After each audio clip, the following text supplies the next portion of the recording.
Hello gamers, I'm Prowl, and today I want to answer the question that a lot of people online have been arguing, and I have the 100% definitive answer to this question, which is, with Hytale and Minecraft, who will be the winner?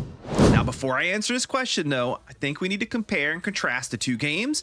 How are they similar and how are they different? Because without understanding this, you have no real way to come to the correct conclusion.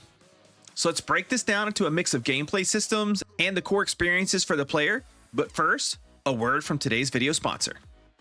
Now a message from today's video sponsor, Unified Hytale. They are a mod platform for Hytale where players can download mods for single player and the ability to install mods with a single click to server host, bisect hosting, and Shockbyte is in the works.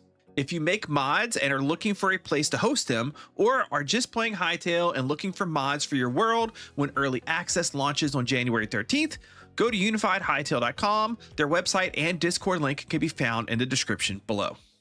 Now, first is the game genre itself.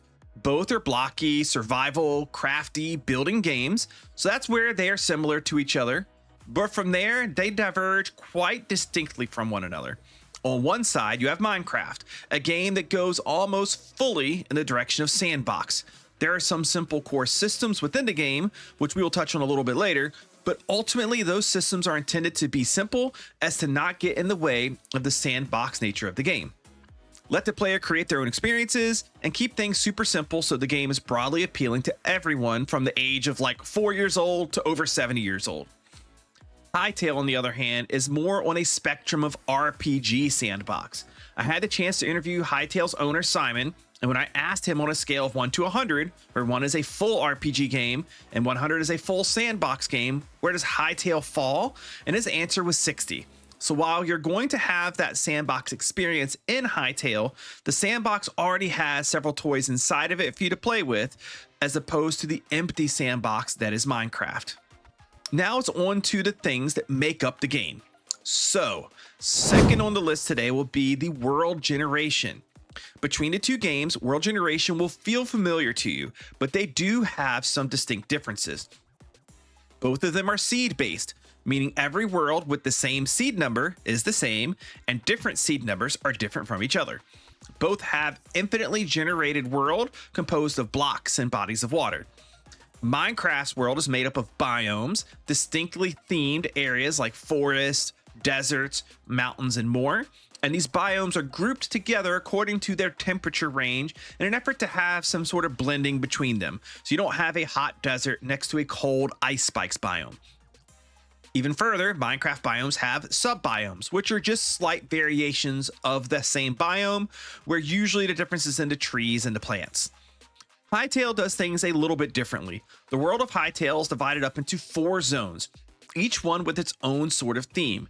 Emerald Wilds is the plains and forest type zone. Howling Sands is the hot zone that includes deserts and things like that. Whisper Frost Frontiers are the cold and mountainous areas, and Devastated Lands is a sort of dead and volcanic wasteland. Each zone is broken into 2 or 3 regions that contain its own groups of biomes. In Hytale, the biomes will have a very light difficulty scaling, where some regions in each zone are harder than others, and some zones are harder than others as well. They aren't so much different to where you can't go and explore them early on, but the harder areas you'll want to be a little more careful to not fight certain mobs or structures. Hytale also has very distinct underground areas or biomes, where the underground areas in each zone are distinctly themed different from one another.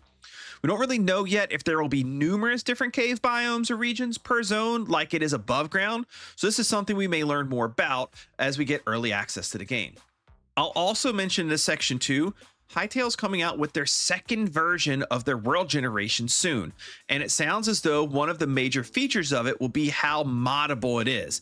It's designed in a way to make it easier for even beginning modders to be able to create their own biomes in terrain generation and give more experienced modders control over every aspect of terrain generation in a very easy to manipulate manner. Now that will transition us to the third category, which is related to the last one, structures.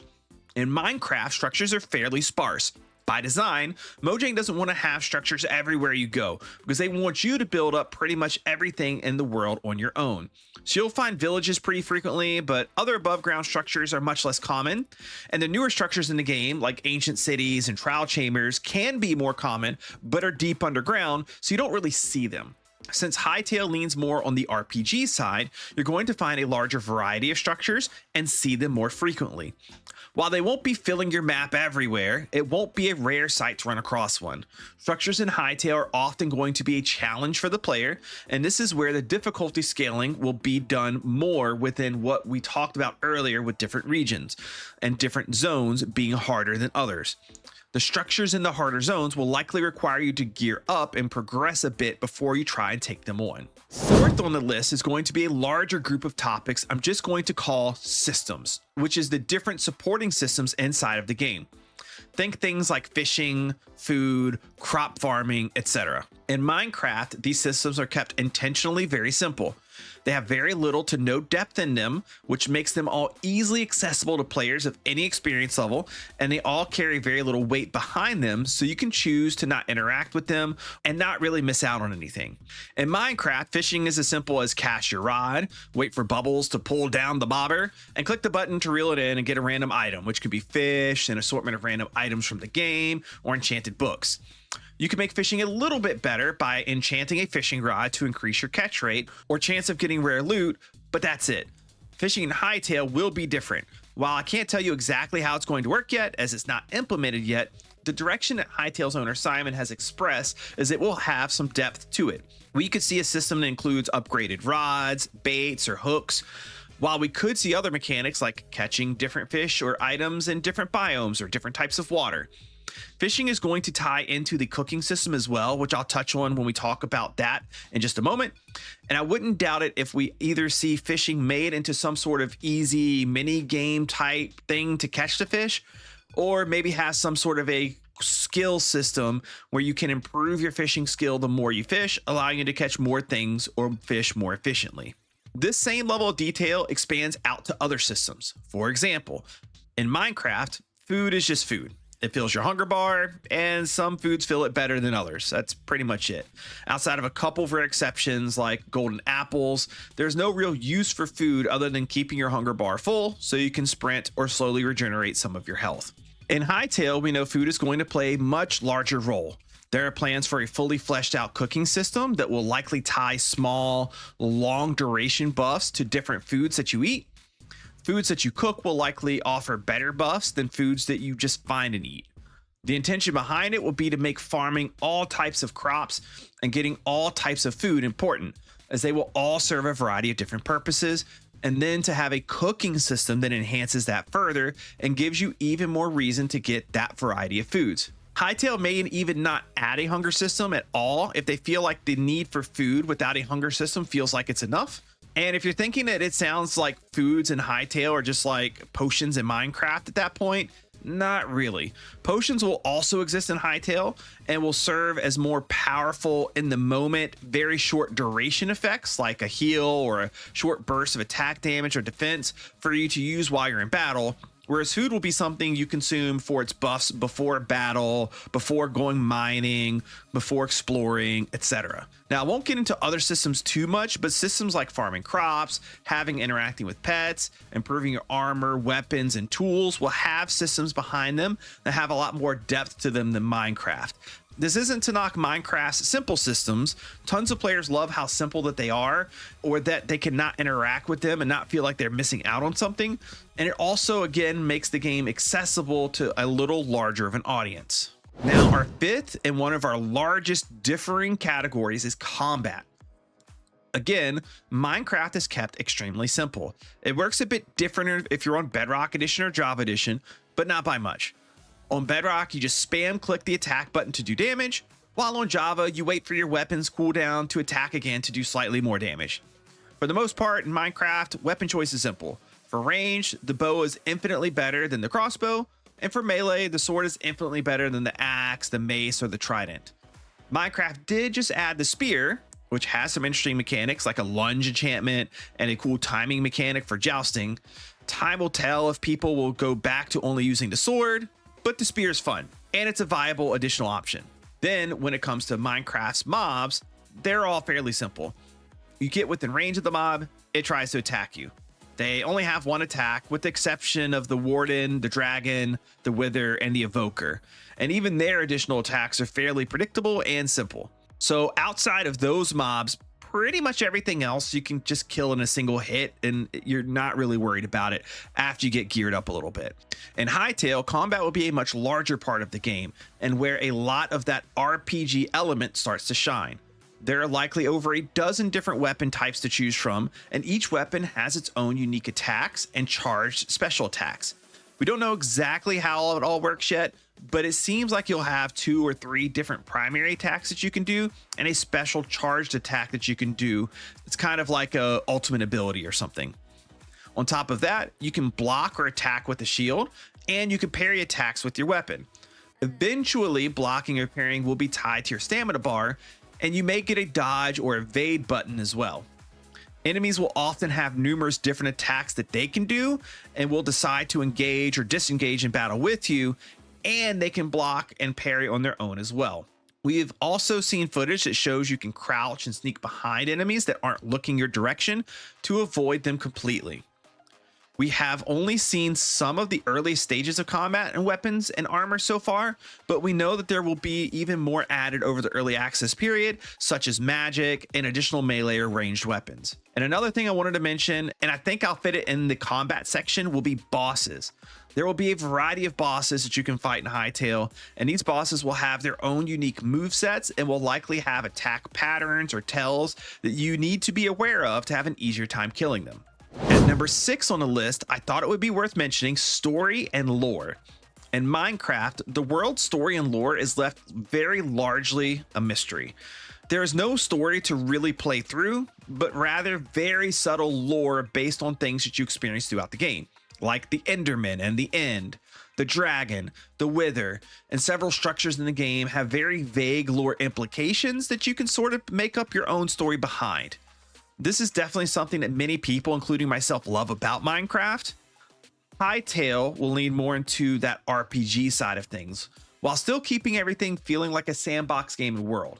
There will be a story and plot that you can interact with and play through. This side of the game won't be implemented when early access starts on January 13th though, and likely won't make its way into the game for a while. But if I had to guess, I would suspect that whatever route the Hytale team decides to go, that it'll likely be optional to interact with and skip completely if you want to without feeling like you're losing out on anything special. They have said that the game will not have a quote unquote end to it. So sort of like Minecraft, you may reach a point that feels like a natural ending spot when in Minecraft you defeat the Ender Dragon, but it's open-ended, leading you to continue on playing the game. There will also be a lot of lore loosely tied around the game's many different factions or races. I suspect some of that lore will be told to us directly, but most of it will be left open-ended for us to interpret in our own ways. Hytale will essentially have a different friendly faction and main enemy faction for each zone, and these factions will have their own sort of hierarchies and maybe even reputation systems for you to engage with in some way as you play. Our 7th category here is one that I believe will mostly be the same, and that is building. Both games are blocky worlds where you break and obtain blocks and can place them down wherever you want. Both games' block placements are similar to each other, namely, look at a surface, click the mouse to place a block. We know Hytale will have a button that you can press to rotate a block, but we don't know if there will be anything more than that for building that makes it easier or more convenient.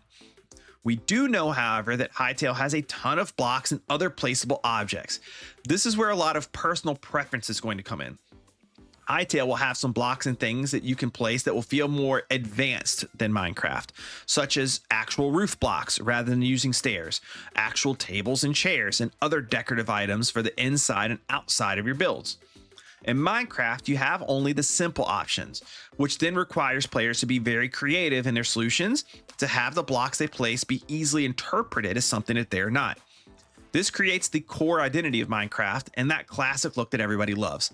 I guess in Hytale, you could still easily do this, but the presence of blocks and items for some of these purposes specifically eliminates the need to do it, and therefore more players in Hytale will probably opt out to use these new building options.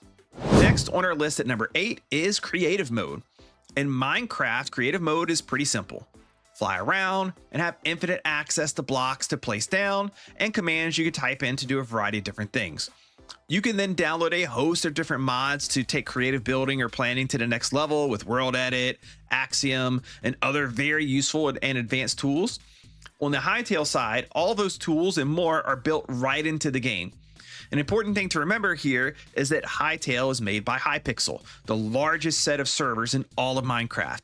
So these guys know of and have used all the biggest and best Minecraft creative mode mods, and that helped inform them on what tools they wanted built directly into Hytale, including things that no Minecraft mods can even do. I won't go too much further into detail here because I'm no expert on Minecraft Java mods, nor can I compare them to the creative suite inside of Hytale. So instead, I'll link you to the creative mode blog post from Hytale that includes a 30-minute video exploring some of their tools.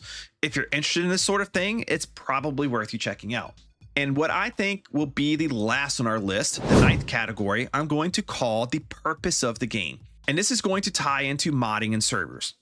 For Minecraft, I don't know that there was a purpose, but if I were to say the game has one, it would just be to have a good core game that people can play for hundreds of hours and get lost in adventures of their own creating. A byproduct of the game being made the way it is in Java and with very loose restrictions to what modders can do to their game, the game ended up becoming an open playground for modders and server operators to do almost whatever they wanted with the game, and many may argue that it's the modded and server side of Minecraft that has kept the game popular for all these years. On Hytale's side, modding and servers are at the forefront of the developers' minds and design of the game. In a way, Hytale's meant to have its sandbox survival RPG side as a core experience for players, kind of a Minecraft meets Zelda RPG gameplay, but even more so, it's meant to be a platform, sort of how Roblox is. Everything the Hytale team does to the game, they include the tools in the game for modders to be able to do the exact same things.